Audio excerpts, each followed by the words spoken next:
अस्सलाम वालेकुम dear students. सो हमारी 2.2 एक्सरसाइज उसका क्वेश्चन नंबर 4 तक हमने कर लिया था। आज क्वेश्चन नंबर 5 की तरफ हम बढ़ते हैं कि उसमें क्या कहता है। तो क्वेश्चन नंबर 5 के अंदर वो कहता है eight what rate of compound interest, यानी कि उसने खुद ही बता दिया है रेट। ठीक है, हमारा जो, मैं आपको एक चीज़ बता दूं, हमारा जो क्वेश्चन नंबर 3 था ना, क्वेश्चन नंबर 3 वो बिल्कुल ऐसा क्वेश्चन है जो क्वेश्चन हम अभी करने लगे हैं। यानी कि ये क्वेश्चन नंबर 3 और क्वेश्चन नंबर 5 बिल्कुल सेम है, लेकिन मैं आपको ये छुड़वा नहीं रहा, ये मैं क्वेश्चन करवा रहा हूँ क्योंकि ये क्वेश्चन इम्पोर्टेंट भी है और पेपर में भी आ जाता है। तो आए इसको करते हैं। क्या कहता है कि जी at what rate of compound interest, यानी कि उसने खुद ही बता दिया व्हाट, क्या, रेट, यानी कि उसने कहा कि क्या रेट है, यानी कि उसने खुद से पूछ लिया है व्हाट रेट, यानी कि रेट हमने मालूम करना है। आगे कहता है विल रुपीज़, रुपीज़ कह रहा है 60,180 जो है ना, ऐसा क्या रेट हम लगाएं कि 60,180 जो है ना वो बढ़ के 1 लाख हो जाए। ठीक है, यानी कि जो 60,000 है वो हमारी प्रिंसिपल अमाउंट है, और जो बढ़ के, यानी कि इससे बढ़ के जो रेट ऑफ इंटरेस्ट इसके अंदर लग के ऐड होगा, वो बढ़ के जो हमारी अमाउंट होती है, वो हमारी अमाउंट होती है अमाउंट इंक्लूडेड विद इंटरेस्ट, यानी कि इसके अंदर इंटरेस्ट ऐड होता है। उसके बाद और क्या उसने कहा है, और उसने इसके अंदर हमें बताया है नंबर ऑफ़ ईयर्स, एन उसने हमें बताया है, एन नंबर ऑफ़ ईयर्स उसने हमें बताए हैं 4 ईयर्स, यानी कि 4 साल। अब दोबारा स्टोरी सुने क्या कह रहा है। वो कहता है कि कितना रेट ऑफ इंटरेस्ट, यानी इंटरेस्ट हमेशा परसेंटेज में होता है, इसका कितने परसेंट में लूँ। ठीक है, कि अगर मैं 60,180 का उसमें से माइनस करता हूँ 1 लाख, ठीक है, 1 लाख अगर मैं माइनस करता हूँ तो ये मेरे पास इसका आंसर आता है 39,820। यानी कि ये जो इंटरेस्ट की अमाउंट इसके अंदर शामिल है ना, इसके ऊपर कुछ ना कुछ रेट लगा है। वो जो रेट लगा है ना, उस रेट लगने की वजह से ये 39,820 है जो ऐड हो गए 1 लाख हो रहा है 4 साल के अंदर। अब हमने ये रेट मालूम करना है, तो आए क्वेश्चन नंबर 3 वाला ही हम फॉर्मूला इसमें यूज़ करेंगे। क्या फॉर्मूला था A is equal to P into 1 plus I into N. ठीक है, ये जो आई है ना, ये रेट हमने मालूम करना है। तो आए, ए हमारे पास है 1 lakh, 3, 4, 5 is equal to, principal amount हमारे पास है 60,180। ठीक है, इंटू 1 प्लस आई हमने मालूम करना है, और जो एन है उसकी अमाउंट हमारे पास है 4। ठीक है, अब ये जो 60,180 है ये इसके साथ मल्टीप्लाई हो रहा है, ये उधर जाके डिवाइड हो जाएगा। 3, 4, 5, 1,60,180 is equal to 1 plus I 4।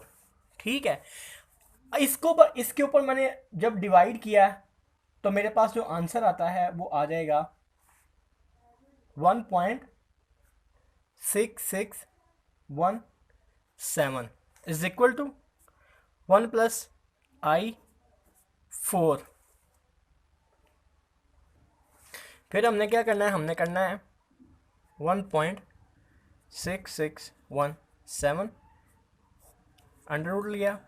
ठीक है, 1 प्लस I, और ये जो पार होगी इसको हम ले जाएंगे यहाँ पे। मैंने उस क्वेश्चन में भी बताया था कि यहाँ पे जो भी पार होगी, 5 होगा तो 5 यहाँ लिख दूंगा, 6 होगा तो 6 यहाँ लिख दूंगा, 8 होगा तो 8 यहाँ लिख दूंगा।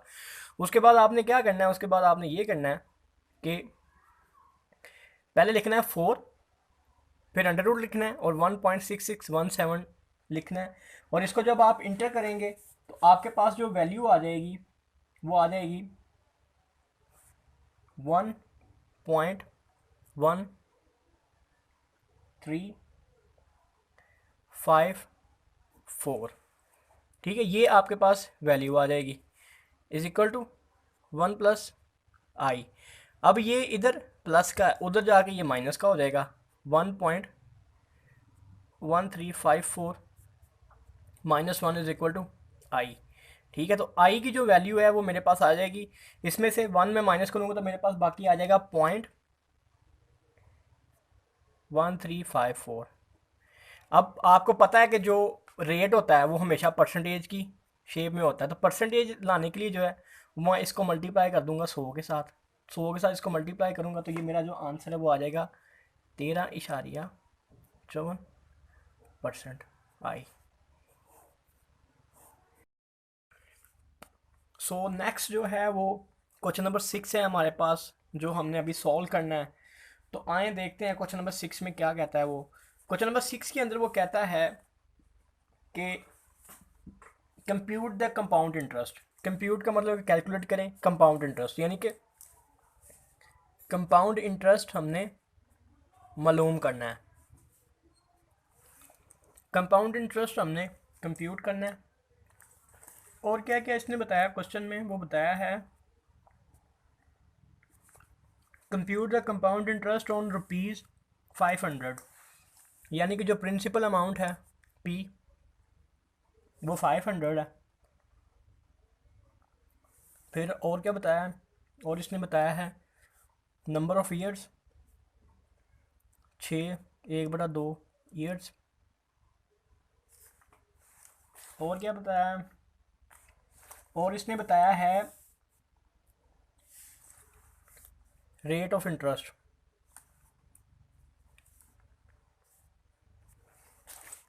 रेट ऑफ इंटरेस्ट कितना बताया इसने, वो बताया है इसने 2.5%, 1/2%।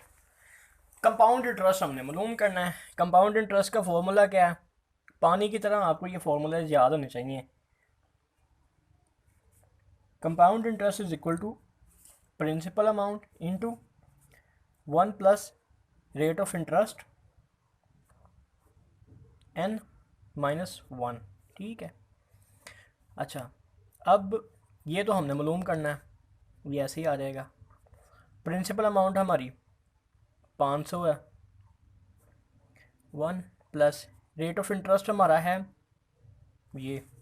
इसको अब सॉल्व करना है, कैसे करूँगा, 2, 1/2, 2 को 2 के साथ मल्टीप्लाई किया कितना हो गया 4, उसमें जमा 1 किया 5 हो गया बटा 2, यानी कि ये हो जाएगा 5/2। 5/2 को मज़ीद आगे मैं 5 को मैं अगर तकसीम करता हूँ 2 के ऊपर तो ये मेरे पास आ जाएगा 0.025। अब उसने एक बात और इस क्वेश्चन में की हुई है, उसने कहा है कि ये जो रेट ऑफ इंटरेस्ट है ना ये साल में 2 दफ़ा लगेगा। साल में कितनी दफ़ा लगेगा, 2 दफ़ा, यानी कि 6 महीने के ऊपर ये कैलकुलेट होगा। तो ये जो रेट ऑफ इंटरेस्ट है ये 1 साल का है। तो क्योंकि हमने कंपाउंड इंटरेस्ट 6 महीने और 6 महीने के बाद यानी कि साल में 2 दफ़ा कंप्यूट करना है, तो मैं इसको, क्योंकि ये साल का है, तो अगर मैं इसको 2 करता हूँ तो ये मेरे पास 6 महीनों का ये मेरे पास निकल आएगा।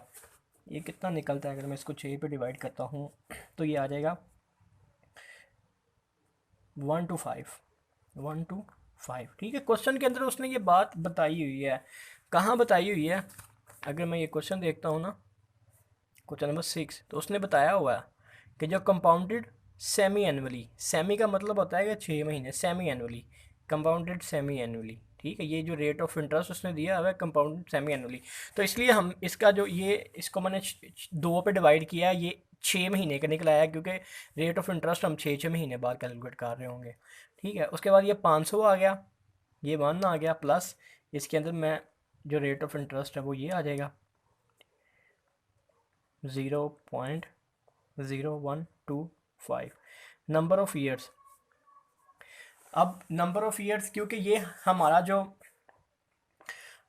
क्वेश्चन है वो हम कर रहे हैं महीनों के हिसाब से, 6 महीने के हिसाब से, तो जब हम नंबर ऑफ़ ईयर यहाँ पे लिखेंगे तो वो भी हमने महीनों में कन्वर्ट करके लिखने हैं। अब जो इसने साल बताए हैं वो इसने बताए हुए हैं 6/1/2 ईयर्स।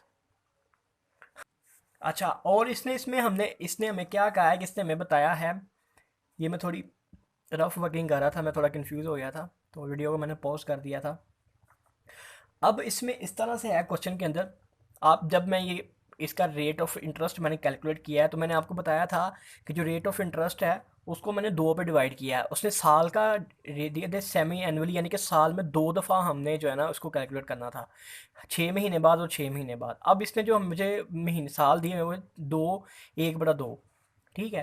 तो सॉरी, 6/1/2 उसने मुझे ये टाइम दिया, ये तो रेट ऑफ इंटरेस्ट है, ये इसने मुझे टाइम दिया हुआ है। अब जो 6 साल है उसको मैं मल्टीप्लाई कर रहा हूँ 2 के साथ। 2 के साथ मल्टीप्लाई क्यों कर रहा हूँ, क्योंकि एक साल के अंदर दो दफ़ा इंटरेस्ट कैलकुलेट करना है। एक साल के अंदर दो दफ़ा इंटरेस्ट कैलकुलेट करना है, 6 महीने बाद और फिर 6 महीने दूसरे बाद, यानी कि 12 महीने के बाद। तो यानी कि 6 साल ज़रब 2, यानी कि 12 दफ़ा, 12 दफ़ा हो गया इंटरेस्ट कैलकुलेट। और फिर ये जमा आ गया, और 1/2, इसको भी ज़रा 2 कर दूंगा और ये इसके साथ कर दे और ये 1 आ जाएगा, यानी कि 12 + 1 = 13। टोटल 13 दफ़ा जो है ना वो रेट जो इंटरेस्ट कैलकुलेट होना है वो ये 13 दफ़ा होना है। तो ये जो एन की वैल्यू यहाँ पे आ जाएगी ना वो आ जाएगी 13 और -1। ये सारा रफ वर्क है। उसके बाद compound interest is equal to, इसका मैं करूँगा 500 इंटू 1 प्लस ये इसके साथ प्लस हो जाएगा तो ये आ जाएगा 1/5 into 13 - 1। Compound interest is equal to, अब आपने क्या करना है, क्योंकि मेरे पास कैलकुलेटर नहीं है, आपने कैलकुलेटर पे जाके इसको लिखना है, फिर एक साइन होगा इस तरह का, इस तरह का साइन, उसको प्रेस करके 13 लिखना है, उसको इंटर करेंगे, जो आपके पास आंसर आएगा उसको आपने यहाँ पे लिख देना है। उसको यहाँ पे लिखने के बाद फिर क्या करना है आपने, फिर ये करना है, उसमें जो यहाँ पे आंसर आएगा ना उसमें से -1 करना है। -1 करने के बाद जो आपके पास यहाँ पे आंसर आएगा उसको आपने मल्टीप्लाई कर देना है 500 के साथ। जब आप उसको 500 के साथ मल्टीप्लाई करोगे तो जो कंपाउंड इंटरेस्ट की वैल्यू है, जो आंसर है वो आ जाएगा 87.63। और यही इसका आंसर है जिसके लिए हमने ये सारा क्वेश्चन किया है। आई होप कि आप लोगों को इस क्वेश्चन की समझ आई होगी और आप इसको कर सकेंगे। इसके बाद ये हमारा क्वेश्चन 6 था, इसके बाद हमने क्वेश्चन 7 की तरफ मूव करना है। तो आए क्वेश्चन 7 स्टार्ट करते हैं।